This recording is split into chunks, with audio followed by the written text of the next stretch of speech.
All right, let's get right into it. Today, we're talking about a series of attacks that are really changing the rules of the game in the Middle East. Because you know what? The new battlefield isn't the front lines anymore. It's the nation's most critical infrastructure. It's a pretty powerful idea, right? Modern conflicts, they're not just fought over a patch of land anymore. Nope, they're fought over public confidence, over the supply chains we all depend on, and over the very systems that keep a country from grinding to a halt. And that is exactly what we are seeing happen right now.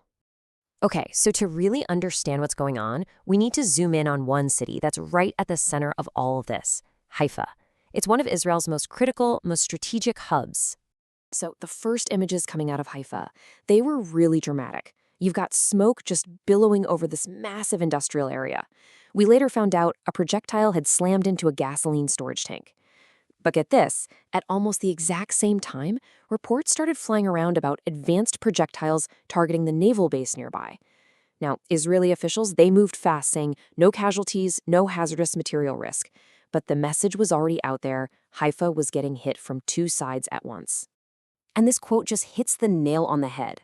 This wasn't your typical border skirmish. This was a calculated move. It basically put Israel's economic lifeline and its military security in the exact same crosshairs, making them both feel incredibly vulnerable.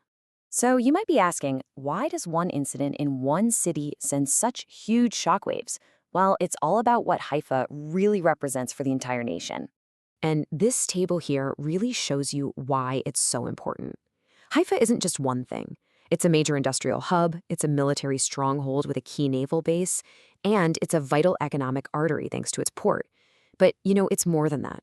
It's a symbol. An attack on Haifa isn't just an attack on buildings. It's a jab at the very systems that keep the country going.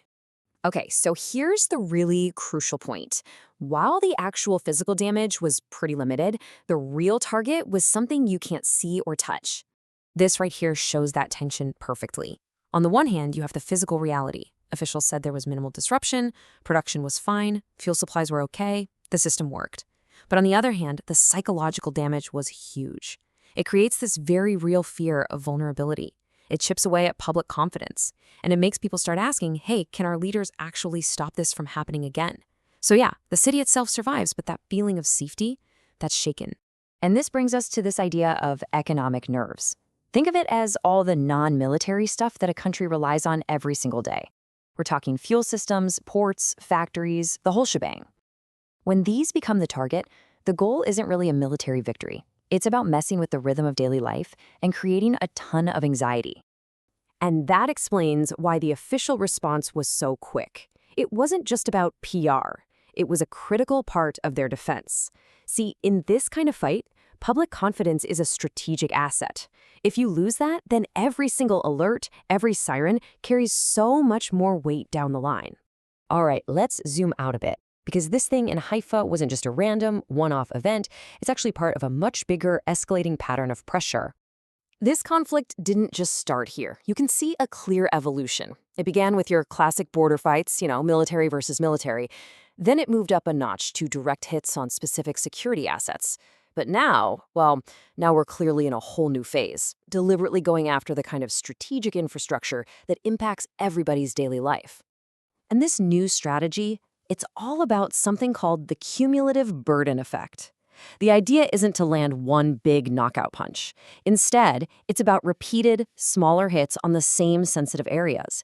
Each alert, each news report, it just adds to this feeling of national anxiety. And then the whole conversation in the country starts to shift from what got damaged today to how many more times can we take this? So what this all leads to is a massive test. And it's not just for the military, but for the entire nation, from the very top leadership all the way down to its citizens. This is really the central question hanging over everything, isn't it? What happens to a country's morale when the very places that represent its economic and industrial power are suddenly shown to be vulnerable targets? And of course, none of this is happening in a vacuum. It's playing out against a very tense political backdrop. Prime Minister Netanyahu's government just managed to pass its budget, which his supporters point to as a sign of stability. But as you can see here, stability in parliament is one thing, a secure environment on the ground is another. Every single one of these incidents becomes a direct test of the government's credibility. So the bottom line is that these two stories, the security story and the political story, they're basically impossible to separate now. The government's performance isn't just being judged by votes in parliament anymore, it's being judged by its ability to protect these key sites and keep people feeling safe. And that leaves us with this one nagging question that this whole strategy of cumulative pressure brings up. It's a test of resilience, not against one giant explosion, but against like 1,000 little cuts.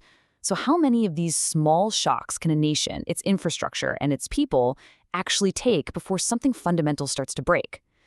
That's a question with no easy answer.